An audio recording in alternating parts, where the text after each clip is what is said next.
반갑습니다.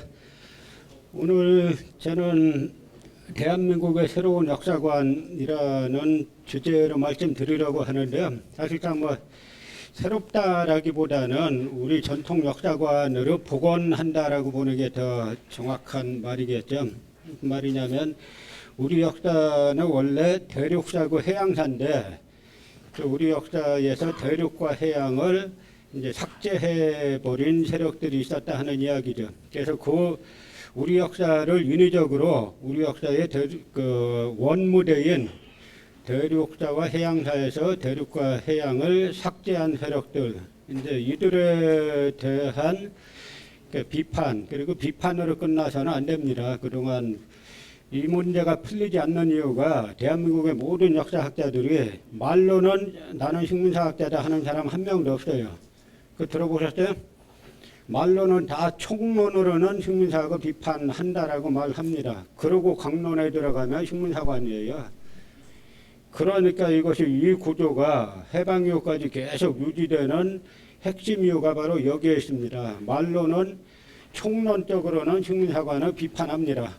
그러면 내용을 잘 모르는 사람들은 식민사학을 비판하는가 보구나 라고 하는데 실제 강론에 들어가면 그대로 식민사관을 추종하는 거죠. 그러다 보니까 이것이 또 그냥 유지되는 게 아니라 이 막강한 카르텔이 있어요. 학계뿐만 아니라 정관계, 언론계에 포함하는 막강한 카르텔이 있습니다. 그래서 이들이 식민사관을 이야기하면 그것이 마치 실제 실증인 것처럼 반복해서 이야기하는 그 구조가 한국 사회를 지배하고 있는 중요한 구조의 하나이기 때문에 지금까지 유지가 되는 겁니다. 이제 식민사관이 뭐냐 하면은 식민, 사람을 심는 겁니다. 식수는 나무를 심는 거죠. 그럼 누굴 심느냐? 일본 사람들 심는 거예요. 다시 말씀드리면 우리나라를 점령하고 여기로 건너온 일본인들, 이 사람들의 관점으로 바라본 게 식민사관입니다. 그 핵심이 조선총독부죠. 그러니까 식민사관은 다른 말로 하면은 조선총독부 사관이고, 해방된 이후로 보면 뭐예요? 이미 되찾은 나라를 총독부 관점에서 보는 거니까 팔아먹는 거죠. 그러니까 해방 이후 우리 관점에서 바라보면은 이것이 바로 이제 매국 사관인데 빼앗은 나라를 다시 팔아먹는 겁니다. 그런데 이 관점이 대단히 깊숙이 뿌리박고 있어요. 그런데 한 세기 전에 조선총독부에서 식민사관을 조직화할 때 결국 식민사관의 논리는 간단합니다. 두 가지예요. 하나는 우리 역사의 시간을 촉수하는 거고, 또 하나는 우리 역사의 공간을 촉수하는 겁니다. 지금 공간을 촉수했다라는 부분이 대륙사와 해양사를 배제했고, 그러니까 여러분은 지금 유라시안을 말씀하시는데 그 부분 자연히 해결이 되는 거죠. 또 하나는 우리 역사의 시간을 촉수하는 건데, 시간 촉수하는 건 뭡니까? 첫째, 단군조선을 허위로 몰고 청동기는 10세기 시대 때 시작됐다라고 하면은 결국 단군조선이 나라를 세웠다는 BC 24세기부터 따지면 1400년 역사는 그대로 날아갔고, 여기서 끝나면 괜찮아요. 소위 또 삼국사기 초기 기록 불신론이란 걸 만들어가지고 삼국 역사를 AD 4, 5세기에 시작된 걸로 하고, 그래서 외국에 나가서 영어로 된 한국사 책들을 보면은 한국사 시작이 5세기 무렵에 된 걸로 다 쓰고 있어요. 그러니까 이 문제에 대해서 지금까지 뭐라고 했냐면 이 조선총독부에서 주도적으로 왜곡한 게 고대사인데, 제가 독립운동사 하는 분들에게 이 문제를 이야기하면은 대답이 천편일률적이에요. 나는 근현대사라 고대사는 모른다. 조선총독부에서 만들어 놓은 게 어떻게 고대사입니까? 순수 고대사예요? 조선총독부에서 만든 역사가 근현대사지 그게 어떻게 고대사냐 이 이야기죠. 총독부 사관이란 건 뭐냐면 총독부의 관점에서 볼 땐 주인의 역사관이죠. 자기네가 주인이지 않습니까? 그럼 총독부의 지배를 받는 저희 관점에서 볼 땐 뭐예요?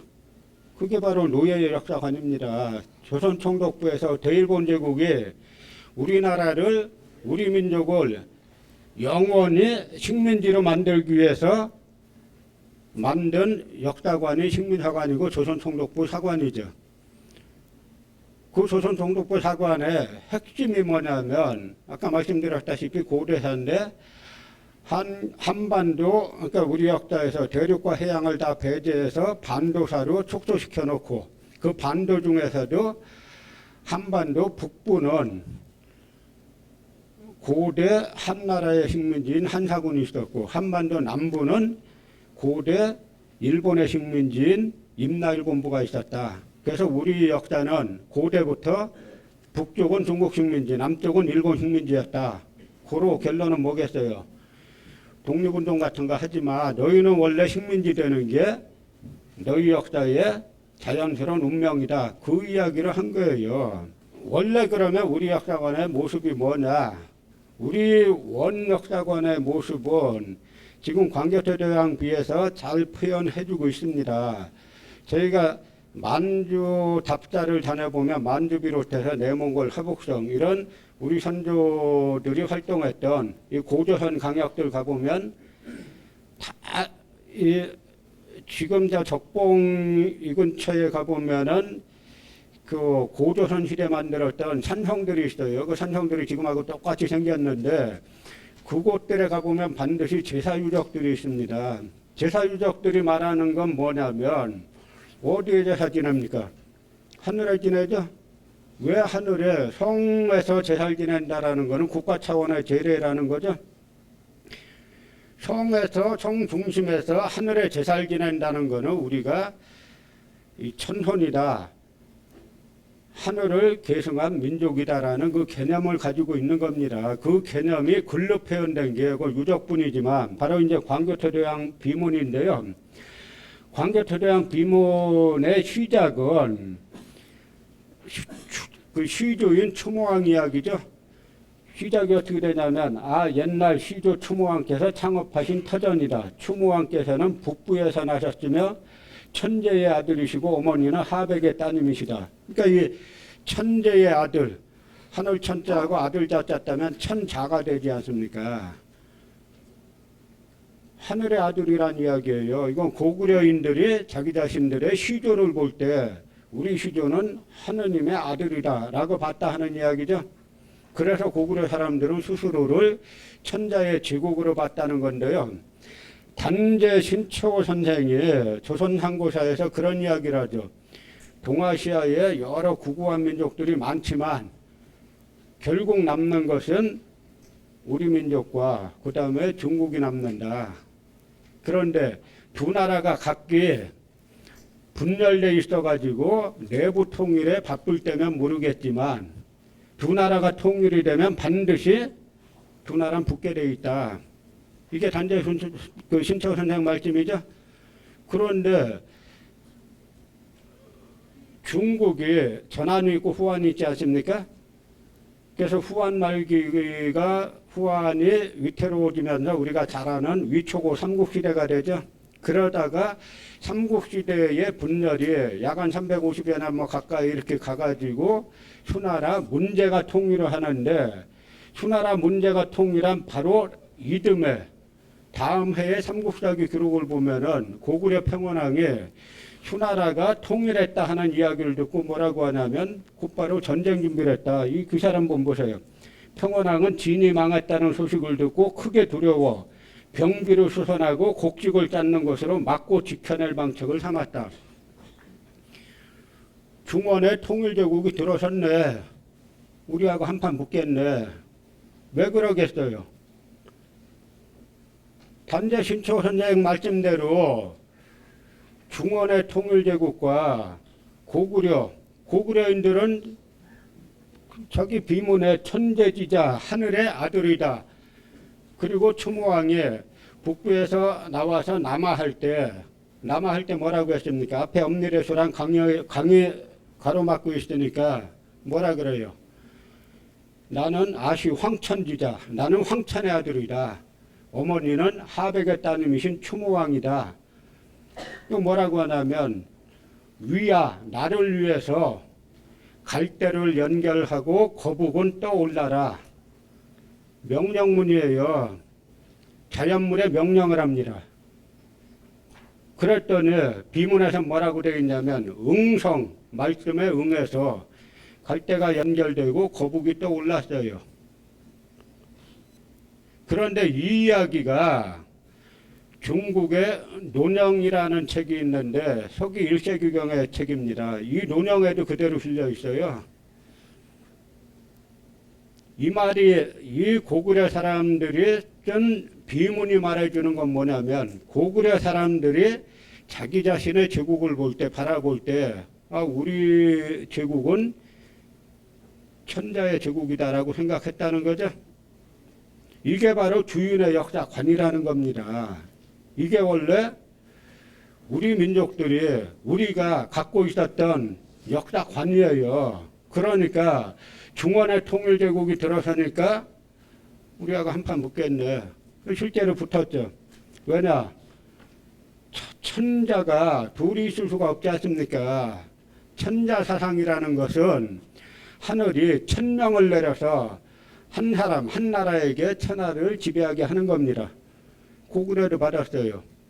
중원도 받았습니다. 그 누가 진짜 천자인지 가려야 되지 않습니까? 그러니까 전쟁이 되는 거예요. 수나라, 당나라와 전쟁이 되는 이유가 바로 이 누가 천하의 주인인가, 주인의 역사관을 가진 세력끼리 전쟁을 한 겁니다.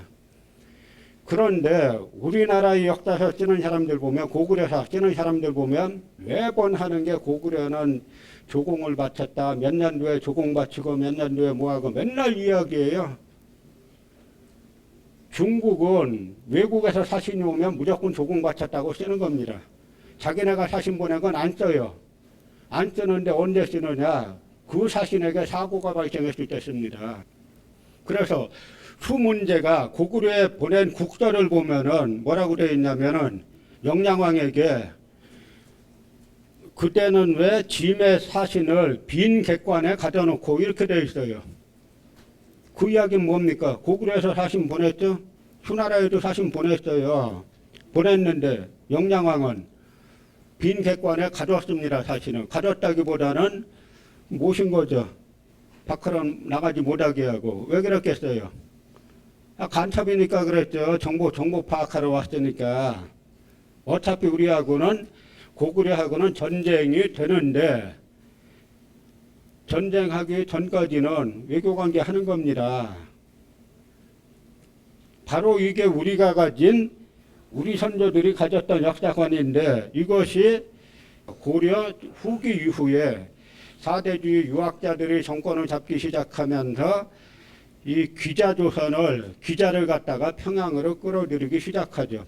그런데 귀자란 분은 물론 은나라 후예라 이분도 동이족이에요.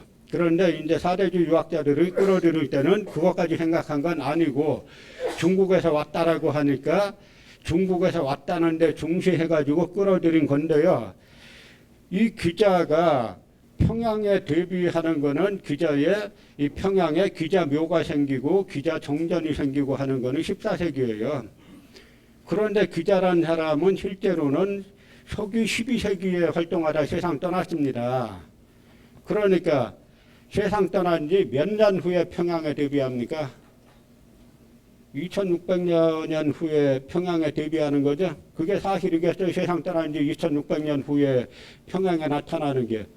그래서 사기 주석에 보면은 귀자의 무덤은 양국 몽현이라는 곳에 있다 그랬는데 양국 몽현이 어디냐면 지금의 중국 하남성 상구라는 곳이에요. 상구. 상자가 은나라를 상나라라고도 했죠.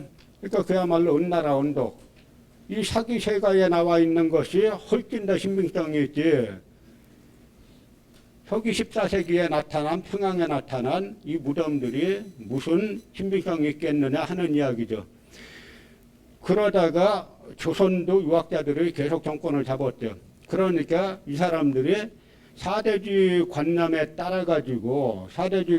따라서 이 귀자를 평양 쪽에 계속 끌어들이고 이데올로기 차원에서 믿기 시작했죠. 말하자면 이 고려 조선조의 유학자들은 유학 사대주의 이념을 가지고 평양 일대로 끌어들였고 이걸 갖다가 조선 총독부에서 아주 이제 정교화 시켜가지고 우리 역사를 갖다 이제 반도사에 가져놨는데요.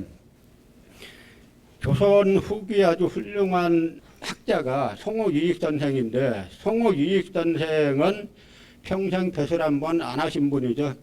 그 아버지는 유배지에서 세상 떠나고 자기에게 공부를 가르쳐준 형 이잠, 이분은 또 당시 집권당인 노론을 강력하게 비판하다가 사형당하고, 그래서 송옥이익 선생은 과거 자체를 볼 수 없는 입장이 되죠. 그러니까 이 송옥익 선생 집안이 또 대단한 천재 집안이에요. 그러니까 이 천재 집안 사람이 과거 응시 자체를 못하게 되니까, 그러니까 이 집안이 또 이 아버님이 이하진 선생은 백호 윤호 선생하고 같이 정치했던 당시에 상당 강경당파였던 강경개혁당파였던 청남 소속입니다. 그러니까 집안 핏줄도 좀 반골피가 섞여 있겠죠. 그러다 보니까 이분이 송옥익 선생은 한사군, 조선사군이란 글을 쓰면서 한사군은 한 번도 있지 않았다. 그 논리가 재밌어요. 보면은 위나라의 관구검이 현도로부터 나와 낙랑으로 물러갔으니 두 군, 현도군과 그 낙랑군이 요동에 있었음을 알 수 있다라고 하면서 한사군은 한 번도 있지 않았다라고 하는데요. 이게 무슨 이야기냐면 현도군이 이 압록강 일대에 있다는 거죠. 낙랑군이 여기 있습니다. 그런데 위나라 관구검이, 그 조조가 세운 위나라 관구검이 현도로부터 나와서 낙랑으로 퇴각했어요. 그럼 여기에서 끝나야 되지 않습니까? 그런데 몇 년 후에 이 관구검이 어디에 나타나냐면 이 오나라와 싸움터 여기에 나타나요. 그럼 당시 무슨 공수부대가 있어가지고 비행기 타고 가서 이쪽에 나타났겠어요?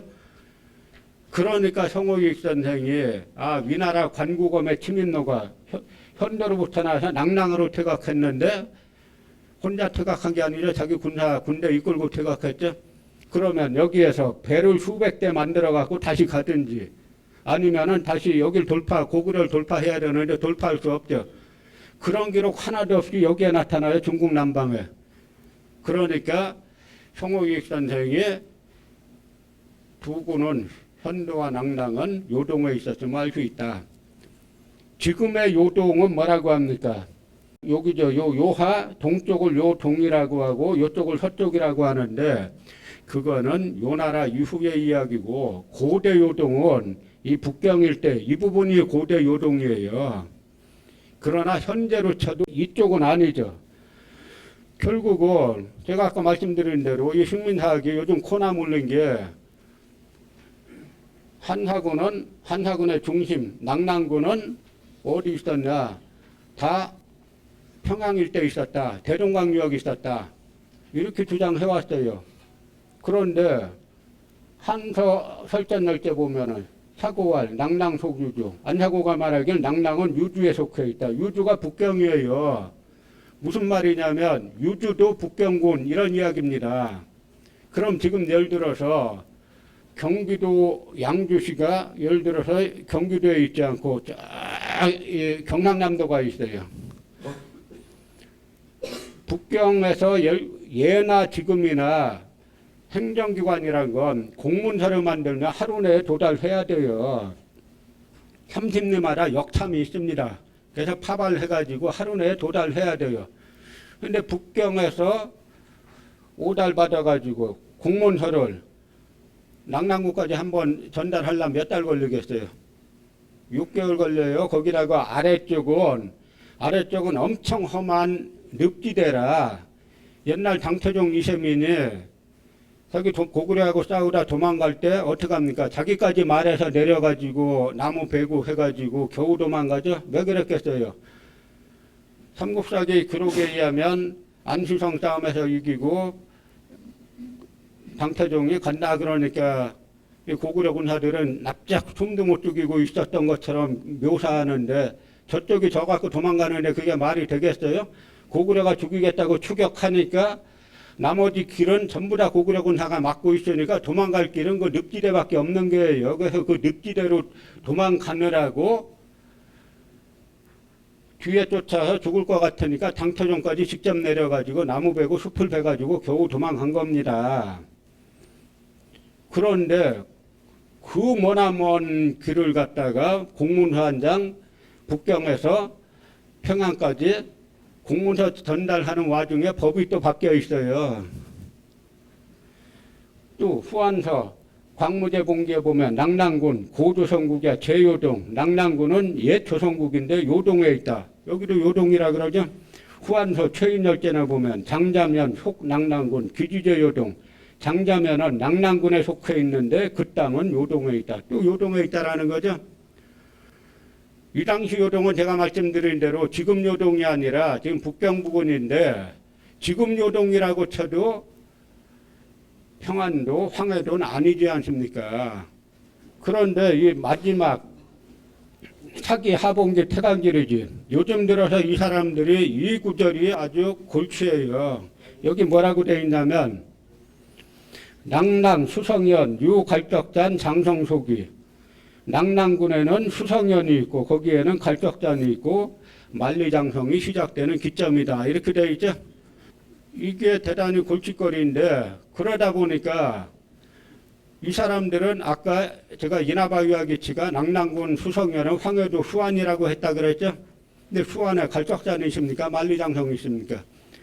이 지도가 낙랑군의 핵심이라는 낙랑군 조선년에 관한 건데, 이게 4대주 유학자들은 지금 평양이라 그랬고, 조선총독부는 평양 아래 대동강 있죠. 대동강 남쪽에 낙랑군 조선년이 있었다라고 했는데, 사기의 위만에 당시 국경 역할을 했다는 폐수를 동쪽으로 건너서 거기에 왕엄성을 설치했다 그랬어요. 그랬더니 평양은 이 이나바 유학이치란 식민사학자 머릿속에 이 폐수를 어디로 봤냐면 고조선과 한나라 국경이라는 폐수를 대동강으로 봤어요. 그러고 보니까 대동강은 평양 남쪽에 있잖아요. 그러니까 안 맞는 거예요. 왕엄성이 평양 대동강 남쪽에 있어야 되는데 건넜다 그러니까. 그런데 사기에는 위만이 폐수를 동쪽으로 건너 이렇게 되어 있죠. 근데 여기는 남쪽으로 건너는 거죠.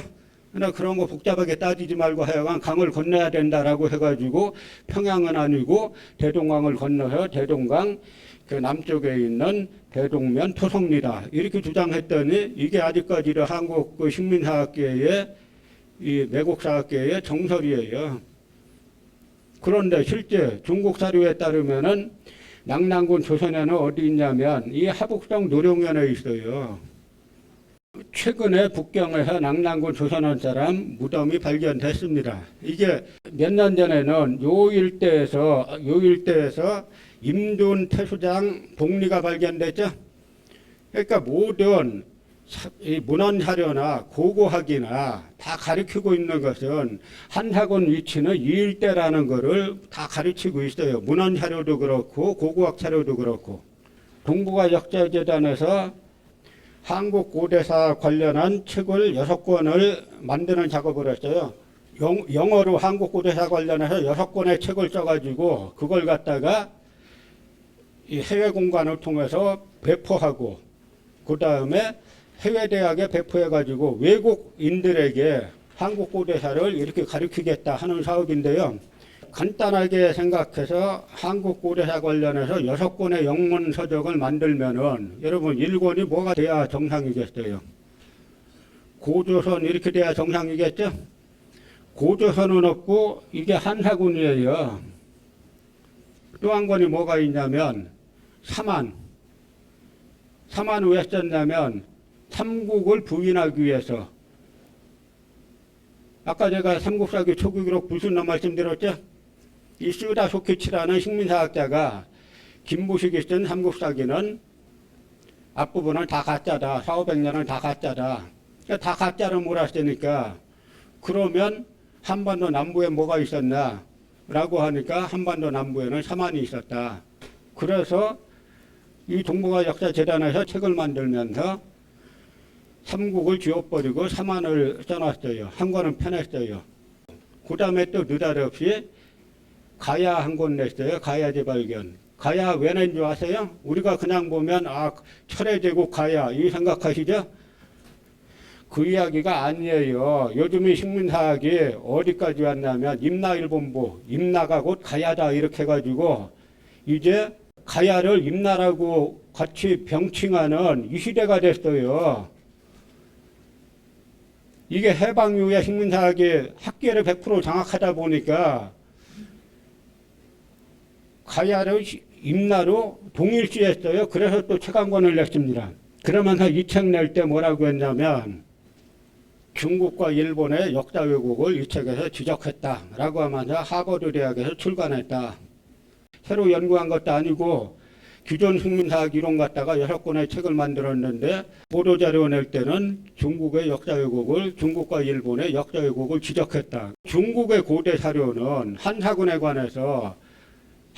관해서는 우리 쪽에서 쓴 책이 없어요. 다 중국 고대 사료죠. 그러니까 우리가 분류해요. 기본적으로. 우리 쪽에서 쓴 책이 없기 때문에.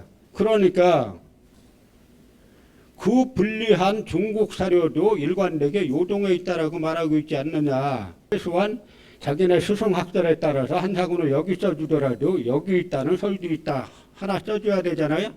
단 하나도 안 써요. 그리고 다 여기다 써놨는데 보세요. 발음도 낭낭 영어로 뭐라고 써야 됩니까? NAK, LANG 낭낭 이렇게 써야죠. LANG 로랑 진보는 점판 임도는 린톤 현도는 수완투 다 중국 발음으로 썼어요. 거기다 한사군인데 5개 썼죠. 점판 2개 그려놨어요. 북방설 남방설 이 북방설은 쓰라수키지설 남방설은 이만희시 류설 이건 조선총독부 조선사편에서 만들었다 그러면 정확하죠. 실제로 이 사람도 이 책에 낸 지도에 조선총독부 그런데 보면은 중국 내몽골 적봉에 가도 고조선 산성이 있어요. 지금으로부터 BC 2000년 전 그러니까 지금으로부터 4000년 전이죠. 이 성에 가보면은 이게 지금 우리가 말하는 치하고 똑같지 않습니까? 이쪽에 적이 들어오면 양쪽에서 공격하게 돼 있죠. 이 돌들을 보면은 한쪽 면은 다듬고 이쪽은 안 다듬은 지금 고구려, 백제, 신라, 고려, 조선 말기까지 쌓은 성 형태하고 똑같아요. 이 4000년 전 산성이. 중국은 성 딸 때 뭘로 쌉니까? 주로 벽돌로 쌌죠. 우리는 자연석을 다듬어 쌓기 시작한 게 이 4000년 전에 똑같아요. 이게 내몽골 적봉에 있는 거예요. 이게 내몽골 적봉에 있는 다 이게 고조선 유물들이에요. 요즘 와서는 동북공정을 진행하다가 중국에서 내몽골 하북성 일대에 자꾸 고조선 유물들이 쏟아져 나옵니다. 그러니까 이 사람들이 골치가 아파요. 뭐라고 해야 할까. 그래서 만들어낸 게 그건 고조선 게 아니라 산용 동옥고다. 이렇게 해놨어요. 동호는 또 고조선이에요. 단재신초 선생도 뭐라고 하셨냐면 사기 흉노열전에 있는 동호는 고조선이다. 또 제가 우리나라 식민사관 낼 때 같이 낸 식민사관의 감춰진 맨 얼굴 황순종 선생이 사기에 나와 있는 이 진계의 공경로와 위서 위략에 나와 있는 진계의 공경로 흉노를 공격했다 하는 이야기, 동호를 공격한 이야기와 고조선을 공격한 이야기의 끝이 전부 다 요동에서 끝나요. 그래서 이거는 같은 세력이구나. 이건 별개로 치더라도 중국에서 고조선 유물 나오니까 뭐라고 하냐면 산용 동옥거다. 그러니까 한국의 식민사학자들이 요즘은 똑같은 주장하고 있어요. 그거는 고조선 게 아니라 산용이나 동옥거다. 이 단유세문경 지름 21cm에 원이 13,000개가 새겨져 있어요. 그런데 우리나라 국사교과서에 뭐라고 되어 있냐면 철기는 위만이 연나라에서 가져왔다. 지금도 이렇게 가르치고 있어요. 그래서 이 사람들 말로는 실증 하지 않습니까? 그러면 실증에 나와야 또 사료가 있어야 되지 않습니까? 위만에 대한 사료 제가 다 뒤져봤어요. 세금자도 없어요. 그건 뭐냐면 식민사관 중에 주요한 것 중 하나가 한국사 정체성론이죠. 한국인들은 사회발전, 역사발전 능력이 없어서 외국의 식민지배를 받거나 외국에서 문물을 수입해야만 한다. 그 이론에 따라서 우리는 철기를 제작할 능력이 없으니까 중국에서 온 연나라에서 온 위만이 가져왔다. 그런데 이 고조선 단위세문경을 보면 기름 21cm 내에 원이 13,000개가 새겨져 있는데 여러분 지금 0.3mm짜리 제로기로 21cm에 13,000개 글이랑 그릴 수 있겠어요? 그린 거 아니라 주물 뜬 거죠? 그래서 이게 세계 과학계의 미스터리였어요. 이 복제하려고 그러다 다 실패하다가 몇 년 전에 카이스트에서 겨우 비슷한 거 하나 만들었다는 이야기를 제가 들었는데요. 그것과 더불어 더 중요한 거는 청동을 만들려면 아연이 들어가야 되는데 아연은 섭씨 700도 내지 800도면 증발해요. 그런데 청동기를 만들려면 1200도, 1300도까지 가열해야 됩니다. 그래서 1200도, 1300도까지 어떻게 아연을 날아가지 않게 계속 잡아두느냐 하는 것이 고대 청동기 제조의 핵심 기술인데 고조선 청동기는 20%에서 25% 아연이 들어가 있어요. 그때가 가장 강하다는 겁니다. 청동기가. 중국의 청동기는 0.5%, 1% 들어가 있어요. 이건 기술이 있는 게 아니라 그냥 저절로 들어간 거죠. 그러면 이 뛰어난 청동 제조 기술을 가진 고조선에서 철기를 만들었다. 이야기하면 자연스럽지 않습니까? 아니면 명백하게 위만이 철기를 가져왔다라는 사료가 있든지. 그런데 아직도 국사교과서는 중국에서 위만이 가져왔다. 그렇게 가르치고 있어요. 이 지도 한 장을 보면은 고구려하고 한나라 국경선이 이렇게 세로로 그려져 있어요. 세로로. 그런데 이 세로 국경선에는 여기에는 뭐가 있냐면 장백산맥이 이렇게 흐르고 있죠. 여기에는 천산산맥이 흐르고 있어요. 여긴 혼강이 있고 여긴 압록강이 있고 고대 국경선이라는 것이 다 강이나 산맥으로 막히게 돼 있죠.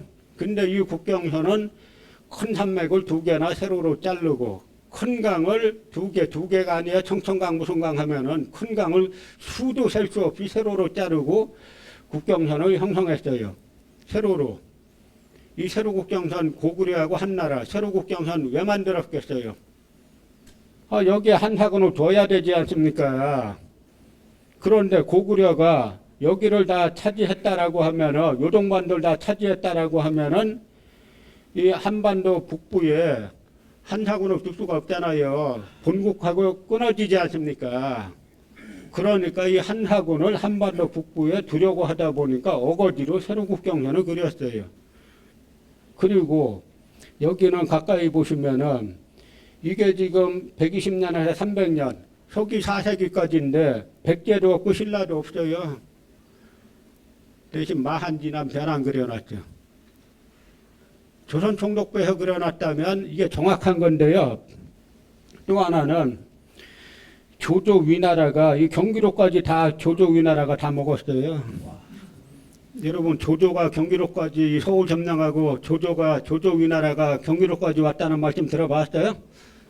그 다음에는 6세기 신라의 팽창 551년에 600년 떠났는데 여기에 독도를 또 안 그려놨어요.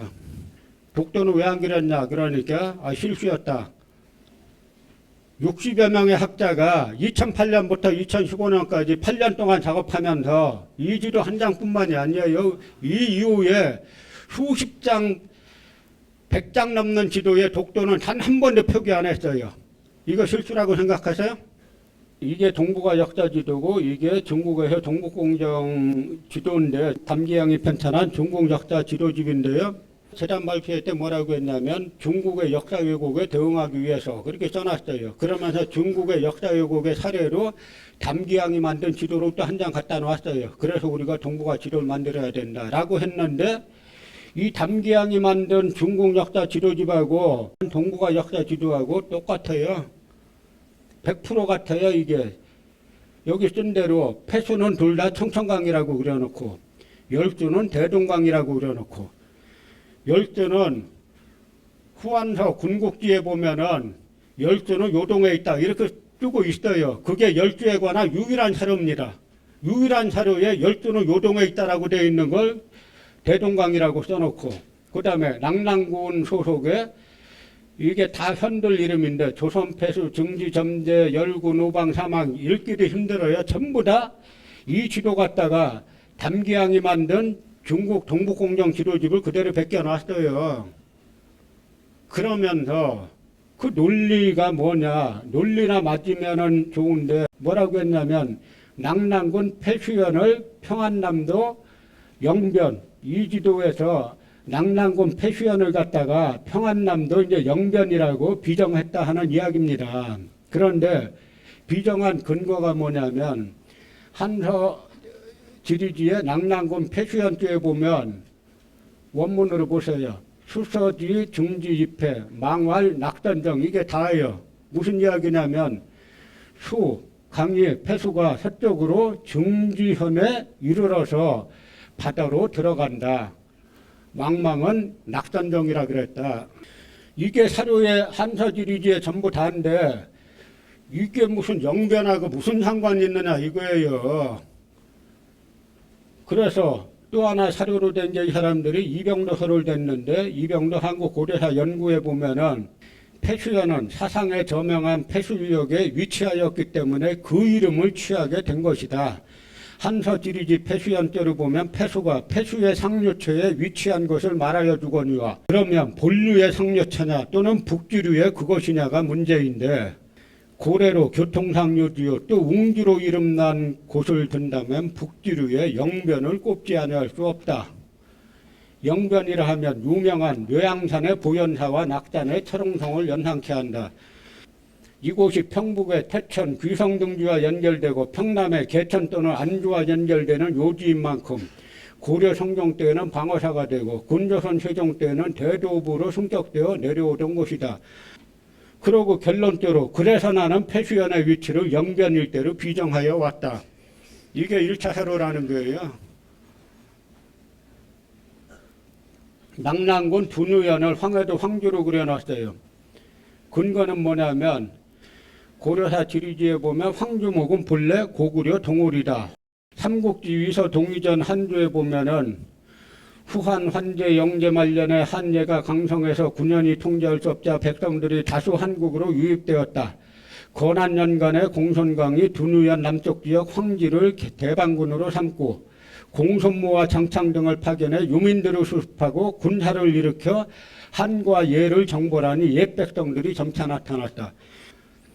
이병도 씨 설을 보면은 한국고려사 연구에서 고려사 지리지 황주목조를 보면 황주목 본 고구려 동홀이라 하고 그 밑에 분주에 이룬 우동어홀이라고 하였다. 여기 우동어홀의 동어와 둔유의 음이 서로 근사한데 우리의 주의를 끈다. 속히 말하면 둔유와 동어는 즉 같은 말의 이사가 아닌가 생각된다. 이게 무슨 말이냐면요. 고려사 지리지 황주목조에 보면 여기 나온 대로 황지는 본래 고구려 동홀이다 하고 그 밑에 주석으로 이룬 또 말하기를 우동어홀이라고 하였다 했는데 이병도 씨가 자기 마음대로 우동어홀이라고 불렀는데 황주를 우자하고 홀자를 지 마음대로 빼버리고 동어가 둔유하고 음이 비슷하지 않느냐. 그래서 자기는 낙랑군 둔유현을 황해도 황주로 비정했다. 그 이야기예요. 이 동북아 역사 지도에 5세기 고구려의 팽창 해놓고 고구려가 성장할 때를 여기로 끝났어요. 지금의 요하로. 그런데 고구려 모본왕 2년 서기 49년에 고구려가 한나라 북평, 어양, 상곡, 태원 지금의 다 이 하북성하고 북경 북쪽의 산서성 일대인데 여기를 공격했다는 기사가 있어요. 이 기사는 삼국사기에만 나오는 게 아니라 삼국사기에만 나오면 식민사학자들이 삼국사기 초기 기록 불신론에 따라서 안 믿는다 그러죠. 중국 기록 후한사에도 그대로 나와요. 그런데 일체 여기에 있는 건 안 그려놓습니다. 그 다음에 삼국사기 태조왕 3년째에 보면 태조왕이 요소에 10개성을 짜서 한나라 군사를 방비했다. 요소, 지금의 요소는 여기지만 이 당시의 요소는 북경 서쪽이라 그랬죠. 그럼 거기에 성을 10개 쌓다 하는 이야기는 뭡니까? 원래 우리 땅이니까 지키겠다 하는 거잖아요. 다물은 건데 언제 나오느냐 그 말이 삼국사기 고구려 본 게 이게 더 중요해요. 언제 나옵니까? 고구려 추모왕 동명성왕 2년째에 나와요. 비류국하고 다투면서 그러면 다물이 옛 강토로 회복한다라는 뜻인데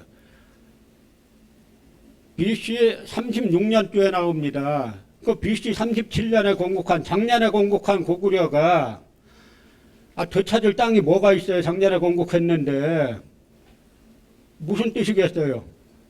삼국유사 왕력주에 보면은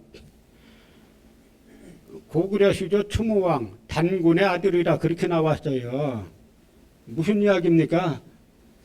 고구려는 단군 조선을 계승했다는 이야기죠.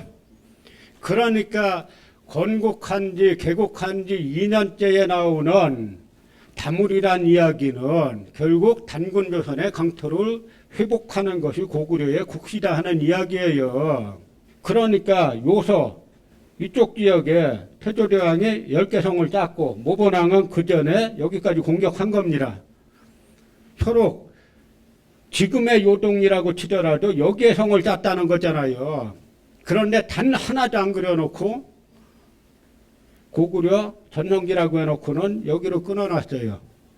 보면은 경기도 교육청 선생님들이 2012년에 동북아 평화를 꿈꾸다라는 자료집을 냈어요. 근데 그 자료집에서 뭘 써놨냐면 내지선, 장빌선, 본노선 같은 선을 들어가지고 간도를 조선 영토로 해석했습니다. 그랬더니 동북아 역사재단에서 고쳐야 된다라고 하면서 한 이야기인데 그게 뭐냐면 경기교육청 자료는 간도가 조선의 영토로 표기되었음을 입증하기 위하여 서양고지도에 내지선, 장빌선, 본노선을 서술하고 있음.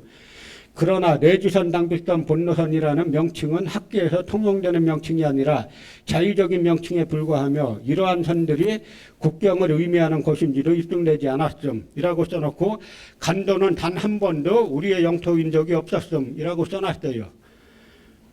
그런데 이 내지선, 장빌선, 본노선이란 말이 뭐냐면 당시 청나라가 러시아와 국경조약을 맺습니다. 아이혼 조약이니 네르친스크 조약이니 들어보셨죠? 이런 국경조약을 맺다 보니까 국경이 중요해졌어요. 그래서 청나라 황제가 당시 청나라에 와 있던 예수의 선교사들은 과학자들이 많아요. 그 당시 프랑스 출신의 레지 신부를 불러다가 너희 나라가 지도가 발달했다, 지도학이 발달했다는데, 역사지리학이 발달했다는데 와서 너희 나라 전문가를 좀 데리고 와가지고 청나라 지도를 좀 만들어 달라 그랬어요. 그래서 이 레지 신부가 프랑스에 가서 루이 14세에게 말하니까 동방의 황제가 그렇게 원한다면 들어줘야지 라고 해가지고 10명의 프랑스 지리학자들이 청나라에 와서 청나라 황실에서 주는 돈을 가지고 실제 측량해가지고 지도를 만들어서 청나라에 납품했어요. 아무 문제제기 안 했습니다. 그런데 내지선, 장빌선, 본노선이라는 말이 뭐냐면 바로 청나라와 조선의 국경선을 말하는 거예요. 그 국경선이 여기 이렇게 보시면은 요게 지금 압록강, 두만강이지 않습니까? 훨씬 북쪽으로 그려져 있잖아요. 그렇죠? 또 여기에도 보면은 여기가 압록강인데 그 훨씬 북쪽으로 그려져 있죠. 이게 내지선, 장빌선, 본노선이에요. 그런데 임나일 본부로 말씀드리면 시라소키치가 임나를 그린 건 요만하게 그려놨어요. 김해일 때. 근데 요즘에 임나를 갖다 가야 임나 이렇게 써놨죠. 이만하게 그려놨습니다. 전라남도 다 차지하고 전라북도, 충청남북도 일부 차지하고 경상남북도 반씩 차지하고 슈다소키치는 요만하게 그렸는데 그게 지금 10대 더 커졌어요. 임나일 본부가. 임나 가야 이렇게 써놓고. 그런데 임나가 가야라는 1차 사료는 하나도 없어요. 일본 허기에 임나의 위치를 말해주는 사료가 딱 하나 있는데 위는 바다로 막혀 있다 이렇게 되어 있어요. 여기 바다로 막혀 있어요?